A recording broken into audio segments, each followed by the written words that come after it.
नमस्कार, मैं Uday Shankar, news bye scoop में आप सबों का स्वागत है। गिरिडीह में घोड़थंभा में जो घटना हुई थी उसकी गूंज सदन में सुनाई दी। बाबूलाल मरांडी ने यह सवाल उठाया तो वहीं इरफान अंसारी ने जवाब दिया तो पूर्णिमा साहू ने बीच में इरफान अंसारी को मुगलों का वंशज तक कह डाला। क्या कुछ हुआ सदन में, मंत्री सुदीव्य सोनू की तरफ से क्या कुछ कहा गया, इन तमाम मुद्दों पर चर्चा करेंगे। हमारे साथ ज्यादा जानकारी के लिए हमारे संवाददाता मदन है। मदन, आज सदन की शुरुआत जैसे ही हुई, बाहर से ही विधायक इस मूड में थे कि गिरिडीह घटना का आक्रोश झलक रहा था। रघुवर दास को बाहरी कहा इरफान अंसारी ने, तो पूर्णिमा साहू ने जवाब दिया। और क्या कुछ हुआ इस पूरे मसले पर? बिल्कुल, देखिए, लगातार सूबे की सियासत जो है पिछले 4 दिनों से काफ़ी गरमाई हुई थी, खास करके गिरिडीह की घटना को लेकर के।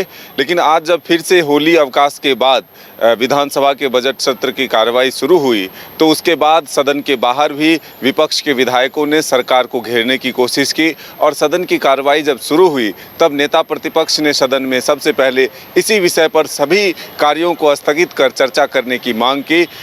बाबूलाल मरांडी ने कहा कि सरकार को तुरंत इस पर चर्चा करने के लिए तैयार होना चाहिए। सदन में इससे महत्वपूर्ण कोई सवाल नहीं है, क्योंकि राज्य में जिस तरह से कानून व्यवस्था बिगड़ी है और एक विशेष समुदाय के द्वारा एक विशेष दूसरे समुदाय के पर्व त्यौहार को बाधित किया जा रहा है।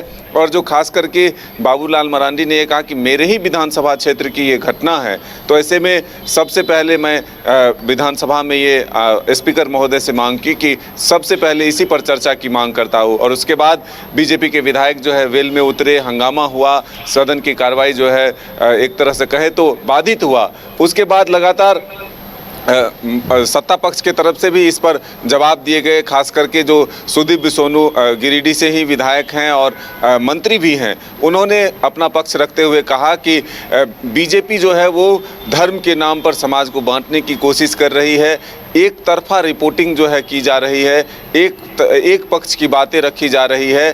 कानून ने अपना काम किया है, प्रशासन ने कानून का पालन कराया है और जो एक बड़ी घटना होने वाली थी उस पर काबू पाया है। लेकिन कुछ नेता जो है वहां जाकर के माहौल को बिगाड़ने की कोशिश कर रहे थे। पहले जो बीजेपी के राज्यों में, शासित राज्यों में जो परंपरा रही है कि अगर कहीं भी घटना होती है तो वहां विपक्ष के नेताओं को जाने से रोका जाता है, हमने उस परंपरा को भी तोड़ा है। हमने बीजेपी के विधायकों और एक तरह से बीजेपी के नेताओं को जाने दिया। लोकतंत्र में सबको अधिकार है वहां की स्थिति का जायजा लेने के लिए। ऐसे में हमने इसमें कोई हस्तक्षेप नहीं करने दिया प्रशासन को भी। तो ऐसे में अब वहां पहुंचकर जो जिस तरह की भाषा का प्रयोग किया गया है, जिस तरह की बातें की गई है, इससे समाज में कहीं ना वैमनस्यता फैलेगी और इससे जो है आने वाले दिनों में समाज में बिखराव होगा। ये कहीं से जायज़ नहीं है। अब इसको लेकर के सियासत जो है जरूर शुरू हुई है, लेकिन हम ये कह सकते हैं कि विधानसभा का जो आज बजट सत्र था उसमें इस मामले की गूंज जो है लगातार गूंजती रही। बिल्कुल मदन, क्या इस पर विपक्ष सरकार से जवाब चाह रहा था अब, और साथ ही विपक्ष ने यानी बीजेपी ने यह ऐलान भी किया है कि जिन बेगुनाहों को अरेस्ट किया गया है, जेल में डाला गया है, उन्हें रिहा नहीं किया गया तो आंदोलन छेड़ेंगे? बिल्कुल, देखिए, ये कहा गया है कि प्रशासन एक पक्ष को परेशान ना करे, सिर्फ इस मामले को ठंडा करने के लिए समान ये जो प्रक्रिया है वो ना अपनाए कि 10 लोगों को इधर से गिरफ्तार कर लिए, 10 लोगों को उधर से गिरफ्तार कर लिए। खाना पूर्ति नहीं होनी चाहिए। और ख़ास करके जो लोग इसमें शामिल नहीं हैं, जो बेगुनाह को, निर्दोष लोगों पर जो कार्रवाई की गई है, जिन्हें जेल भेज दिया गया है, जिनकी गिरफ्तारी हो चुकी है, उन्हें जल्द से जल्द रिहा किया जाए।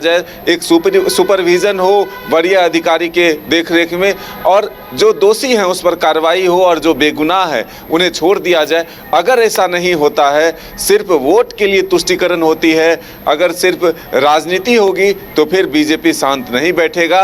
बीजेपी के नेताओं ने एक तरह से एक अल्टीमेटम भी दिया है कि 1 सप्ताह के भीतर अगर सब कुछ दूध का दूध और पानी का पानी नहीं हुआ तो फिर से आंदोलन की राह पर बीजेपी आगे बढ़ेगी। चलिए मदन, हमारे साथ जुड़ने के लिए और तमाम जानकारी देने के लिए आपका बहुत बहुत धन्यवाद।